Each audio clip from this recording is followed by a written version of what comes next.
Good morning. Nasa bukid kami dito sa fish pond. Dito na yung na-harvest ko. Sitaw, tapos meron na ring okra. Marami na naman. 2 days ago lang. Saturday ako nang pumunta dito. Nag-harvest ako. Ang dami na naman. Pati ito yung ibang klaseng kamote.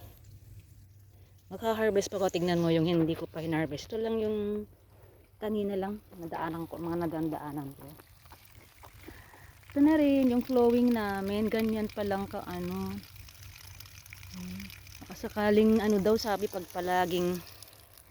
palagi daw na pinapasubsipan, hindi pa namin nagamit sa bukid to ito yung gagamitin sa bukid. Meron na kaming nabiling pump dito ikakabit para sipsipin niya yung tubig. Ito na dami na ang bahan namin, double purpose ang ginawa namin. Ito naman yung okra, may mais din. Ito yung pinag-try outan ng asawa ko na mais. Namunga naman. Ito yung tinanim doon sa bundok. Punta tayo dito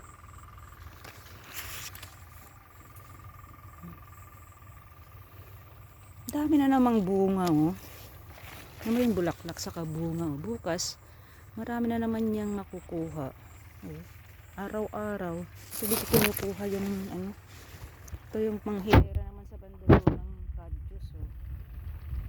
Natumba noon ito noong bagyo, but din ang ginawa namin, nilagyan namin ng kahoy, tinali. Buti naman nabuhay ulit. Tingnan niyo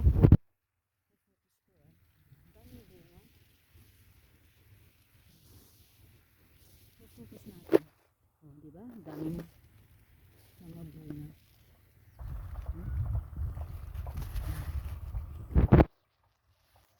Hanggang doon. Summer nung tinanim namin nito. Alain mong nabuhay. Nakala namin hindi ito mabubuhay dahil sobrang init ng panahon.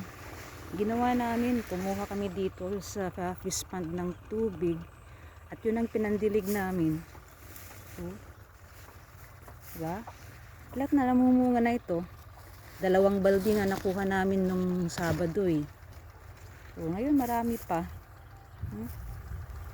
Sa bandang likod, kadyos. Tapos dito, sabi ko noon kahit basta tanim ang ginawa ko.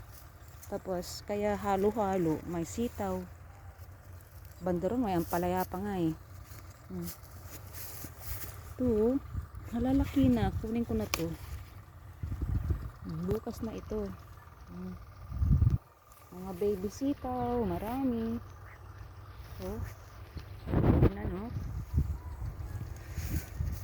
Mga okra.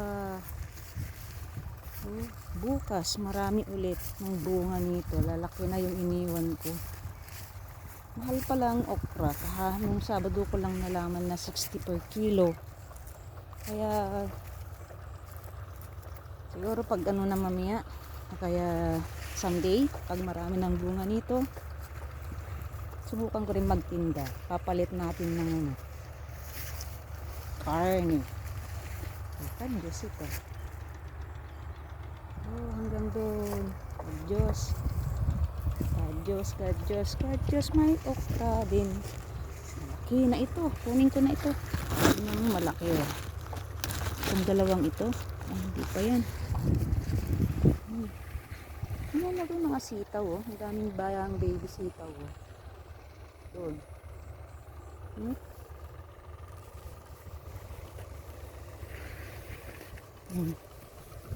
Lang naman pag namunga.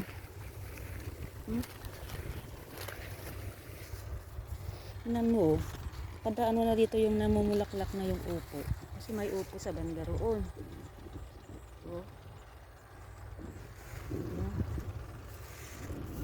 Okra dito. Mas maraming makuha bukas.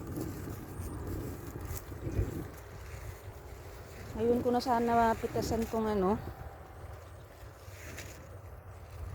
Monday, baka hindi hanggang doon. titignan kasi yung talbos na ng ano. Oh. Diba? Yung talbos na ng kamote. Oh. Hmm? Hanggang doon. May talbo ay kamote. Tinamnan ko ng ano.